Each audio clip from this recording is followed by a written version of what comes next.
இறை நாமாவினை சொல்வதற்கு இடம் பொருள் எதுவுமே பார்க்க வேண்டிய அவசியமே இல்லையே. எல்லா இடங்களிலுமே இறைவனினுடைய நாமாக்களை சொல்லிக் கொண்டே இருக்கலாம்.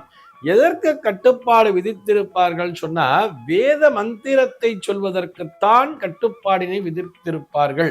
இந்த வேத மந்திரங்களை சொல்லும் பொழுது, ஒரு சில ஸ்லோகங்களை சொல்லும் பொழுது மட்டும்தான் நம்ம பூஜை அறையில மட்டும்தான் உச்சரிக்கணும் சொல்லியிருப்பாரே தவிர, நீங்க கேட்டிருப்பது என்னன்னு சொல்லி பார்த்தோம்னா, இறைவனினுடைய நாமாக்களை சொல்வதற்குன்னு சொல்லிட்டேன்.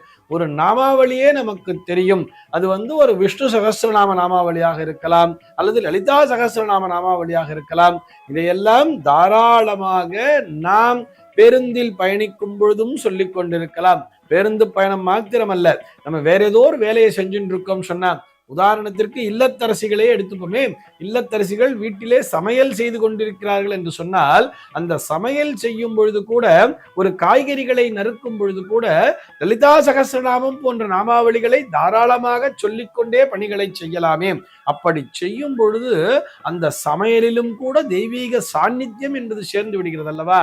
அந்த தெய்வீக சாநித்தியம் பெற்ற, அந்த இறையருள் பெற்ற பிரசாதமாகவே அவர்கள் வெறுமனே சாதத்தை சமைத்தால் கூட, அதுவும் இறை நாமங்களை சொல்லிக்கொண்டே அந்த சாதத்தை சமைக்கும் பொழுது அந்த சாதமானது பிரசாதமாகவே மாறிவிடுகிறது அல்லவா. ஆக தாராளமாக வேறு பணிகளை செய்யும் பொழுதும் இறைவனினுடைய திருநாமங்களை சொல்லிக்கொண்டே இருக்கலாம்.